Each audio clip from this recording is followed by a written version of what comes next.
SDM कविता आज अपनी team के साथ सड़क का निरीक्षण कर रही थी। तभी ड्राइवर ने अचानक ब्रेक लगाया।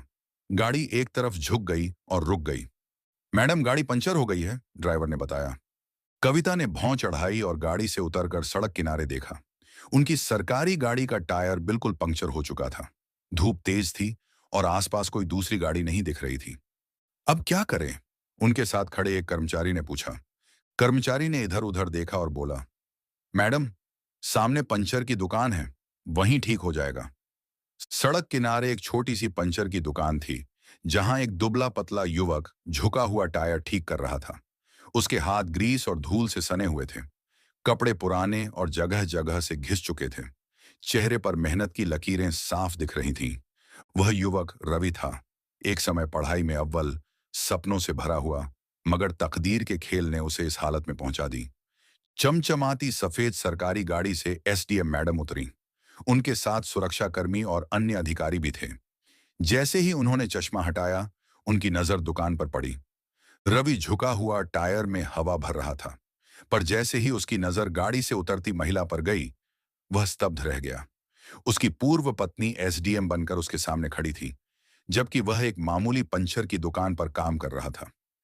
कविता की आंखों में एक पल के लिए पुरानी यादें कौंध गईं, लेकिन अगले ही क्षण वह सामान्य हो गई।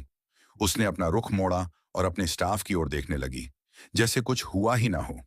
रवि की आंखों में बेबसी थी। वह कभी उसे, कभी अपनी हालत को देख रहा था। उसके होंठ कांपने लगे, पर शब्द बाहर नहीं आ पाए। रवि अब भी दुकान में बैठा था, मगर उसके हाथ सुन्न हो चुके थे। वह सामने खड़ी एसडीएम मैडम को देख रहा था, जिसे वह कभी अपनी पत्नी कहता था।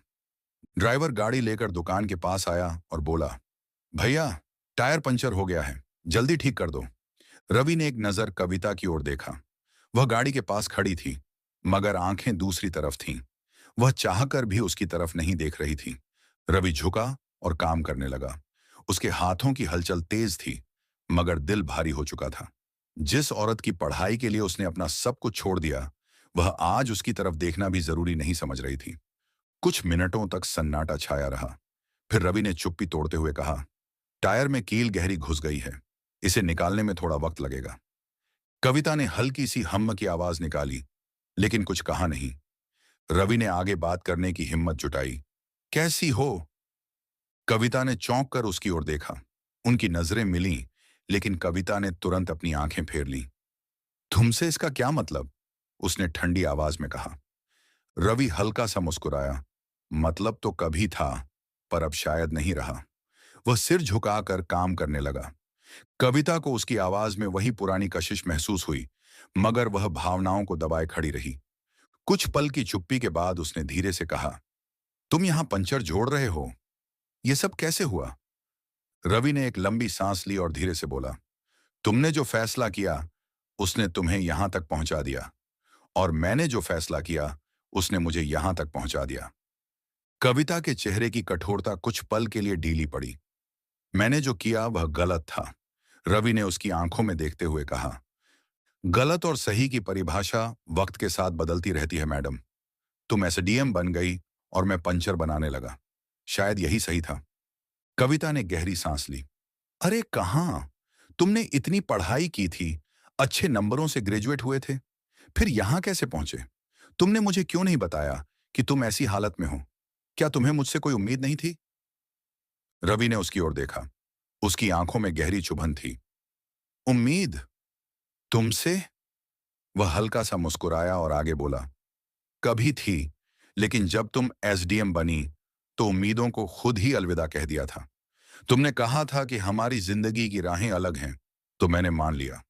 कविता के चेहरे की कठोरता पिघलने लगी। रवि, मैंने जो किया, शायद उसमें मैं गलत था। रवि ने गहरी सांस ली और टायर में हवा भरते हुए कहा, गलत सही से जिंदगी नहीं चलती कविता, वह बस चलती रहती है, अपने हिसाब से। कविता का गला भर आया। उसने धीमे स्वर में पूछा, तुम खुश हो? रवि ने एक पल सोचा, फिर मुस्कुराते हुए बोला, तुम खुश हो? कविता के पास इसका कोई जवाब नहीं था। टायर ठीक हो चुका था। रवि ने गाड़ी की ओर इशारा करते हुए कहा, लो, अब गाड़ी चल सकती है, तुम्हें देर हो रही होगी। ड्राइवर ने पैसे देने चाहे, मगर रवि ने हाथ जोड़कर मना कर दिया। कविता ने खुद अपनी जेब से पैसे निकाले और उसकी हथेली पर रख दिए। रवि, ये तुम्हारी मेहनत की कमाई है, इसे रखना सीखो। रवि ने पैसे पकड़कर हल्की मुस्कान के साथ कहा, मेहनत की कमाई को तो संभाल लिया, लेकिन कुछ और चीजें संभाल नहीं पाया। कविता चुप रही। कविता कुछ कहने ही वाली थी कि अचानक एक मासूम सी आवाज ने दोनों की बातचीत रोक दी। पापा! कविता का दिल एक पल के लिए ठहर गया। उसने मुड़कर देखा।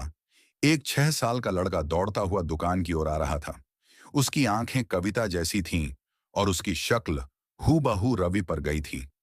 कविता की सांसें थम गईं। यह बच्चा? रवि ने उसे गोद में उठा लिया और प्यार से कहा, आरव बेटा, स्कूल से आ गए? बच्चे ने मुस्कुराकर कहा, हाँ पापा, और आज टीचर ने मेरी बहुत तारीफ की। कविता की आंखें भर आईं। उसकी जुबान कांपने लगी। रवि, ये ये हमारा बेटा है? रवि की आंखों में भी नमी थी। उसने धीरे से कहा, हाँ कविता, यही तुम्हारा बेटा है, हमारा आरव। कविता को जैसे एक झटका लगा। जिस बच्चे को उसने मरा हुआ समझ लिया था, वह आज उसके सामने खड़ा था। उसकी आंखों से आंसू बहने लगे। उसने कांपते हाथों से आरव को छूने की कोशिश की, मगर वह डर रही थी। रवि, तुमने मुझे कभी बताया क्यों नहीं? रवि ने गहरी सांस ली और कहा, तुमने कभी जानने की कोशिश की? कविता सन्न रह गई। कविता की आंखें नम थीं। वह कांपते हाथों से आरव के सिर पर हाथ फेरने लगी, मगर बच्चा उसे पहचानता नहीं था। पापा, ये कौन है? आरव ने मासूमियत से रवि से पूछा। रवि ने हल्की मुस्कान के साथ जवाब दिया, बेटा, ये तुम्हारी माँ है। आरव की आंखों में हैरानी थी। उसने एक बार कविता को देखा, फिर रवि को। पर पापा, मेरी मम्मा तो नहीं है ना? कविता की सांसें थम गईं। वह एक शब्द भी नहीं बोल पाई। रवि ने गहरी सांस लेते हुए कहा, बेटा, तुम्हारी मम्मा ने तुम्हें जन्म दिया था, लेकिन फिर वह हमसे दूर चली गई। कविता का दिल चीर गया। उसने कांपती आवाज में कहा, रवि, तुमने इतने साल तक मुझसे यह सब क्यों छुपाया? रवि ने गहरी नजरों से कविता को देखा और कहा, क्योंकि तुम्हारे लिए यह सब मायने ही नहीं रखता था कविता। तुम अपनी नई जिंदगी में खुश थीं और मैं तुम्हें यह बोझ देकर तुम्हारी खुशियां नहीं छीनना चाहता था। कविता को लगा जैसे उसकी जमीन खिसक गई हो। वह सोच भी नहीं सकती थी कि जिस बेटे को वह मरा हुआ मान चुकी थी, वह उसके सामने खड़ा था। उसकी अपनी मां को तक नहीं पहचानता था। कविता ने धीरे से आरव की ओर हाथ बढ़ाया, मगर वह थोड़ा पीछे हट गया। पापा, हमें घर चलना चाहिए।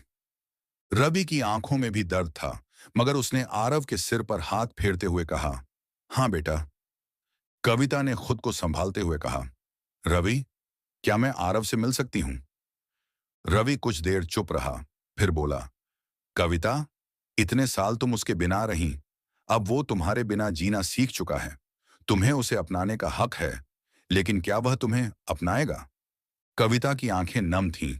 उसके सामने उसका अपना बेटा खड़ा था, मगर वह उसे पहचानता तक नहीं था। उसने अपने ही बेटे के मासूम चेहरे को देखा। उसकी छोटी छोटी आंखों में सवाल थे, यह औरत कौन है? रवि ने आरव का हाथ थामा और उसे लेकर चलने लगा। रवि, रुको! कविता ने कांपती आवाज में कहा। रवि ठिठक गया, लेकिन पीछे नहीं मुड़ा। क्या मैं अपने बेटे से बात भी नहीं कर सकती? रवि ने गहरी सांस ली और धीरे से कहा, आरव बेटा, तुम इनसे बात करना चाहोगे? आरव ने हल्की हिचकिचाहट के साथ कहा, लेकिन पापा, ये तो मेरी मम्मा नहीं है ना? कविता के दिल पर किसी ने जैसे वार कर दिया हो। उसकी आंखों में आंसू आ गए। उसने धीरे से कहा, बेटा, मैं तुम्हारी मां हूं। आरव ने सिर हिलाते हुए कहा, नहीं, मेरी मां तो कभी मुझे छोड़कर नहीं जाती। कविता एकदम स्तब्ध रह गई। उसका अपना बेटा उसे पराया मान रहा था। रवि ने आरव को प्यार से अपनी गोद में उठा लिया और कहा, बेटा, कुछ बातें तुम अभी नहीं समझोगे, लेकिन एक दिन जब बड़े हो जाओगे तब समझ आ जाएगा। आरव चुप हो गया।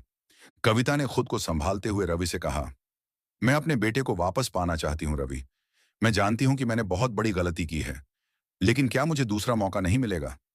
रवि ने उसकी ओर देखा। उसकी आंखों में दर्द था, मगर गुस्सा नहीं था। यह फैसला अब सिर्फ मेरा नहीं, आरव का भी होगा। अगर वह तुम्हें अपनी मां मानने को तैयार हुआ, तो मैं तुम्हें मना नहीं करूंगा, लेकिन अगर उसने तुम्हें ठुकरा दिया तो तुम्हें उसकी इच्छा का सम्मान करना होगा। कविता ने धीरे से सिर हिला दिया। कविता अब रोज रवि की दुकान पर आने लगी। कभी कोई बहाना बना लेती, कभी यूं ही खड़ी रह जाती। उसकी निगाहें हमेशा आरव पर टिकी रहती। वह कोशिश कर रही थी कि अपने बेटे से जुड़ सके, मगर आरव अब भी उसे स्वीकारने को तैयार नहीं था। रवि यह सब देख रहा था। वह जानता था कि कविता अब पछता रही थी, लेकिन क्या बीते हुए वक्त को बदला जा सकता था? एक दिन शाम के वक्त रवि दुकान बंद कर रहा था कि अचानक एक तेज रफ्तार गाड़ी आई और ब्रेक लगाकर रुकी। उसमें से एक आदमी और दो गुंडे उतरे। रवि यादव! आदमी गरजता हुआ बोला। रवि ने उसकी ओर देखा। कौन हो तुम?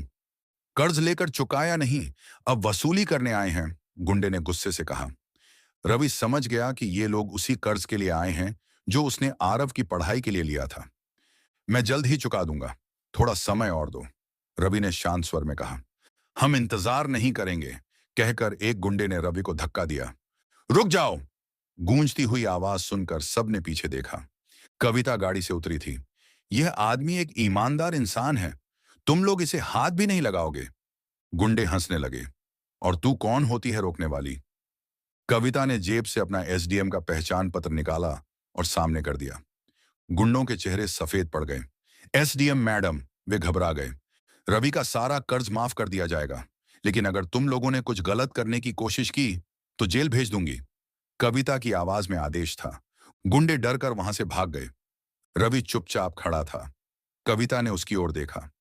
अब भी कहोगे कि मैं तुम्हारे किसी काम की नहीं? रवि कुछ नहीं बोला, बस धीरे से सिर झुका लिया। तभी अचानक आरव दौड़कर कविता से लिपट गया। मम्मा, आप बहुत बहादुर हो! कविता के आंसू छलक पड़े। रवि ने यह नजारा देखा और पहली बार मुस्कुराया। उसने कविता की ओर देखा और धीरे से कहा, शायद तुम्हें दूसरा मौका मिलना चाहिए। कविता की आंखों में उम्मीद थी। उसने रवि का हाथ थाम लिया। कविता ने अपना परिवार खो दिया था, लेकिन अपने बेटे और पति का प्यार जीत लिया। रवि ने भी उसे माफ कर दिया, क्योंकि कुछ रिश्ते वक्त के साथ जुड़ ही जाते हैं। आखिर क्यों कविता रवि से अलग हुई? आखिर उन दोनों के बीच क्या हुआ था? रवि इतना पढ़ा लिखा होने के बावजूद पंचर क्यों बनाने लगा था? इन सभी सवालों का जवाब जानना चाहते हो तो कमेंट कीजिए कि नेक्स्ट पार्ट अपलोड करो। मैं जल्द ही पार्ट 2 अपलोड कर दूंगा।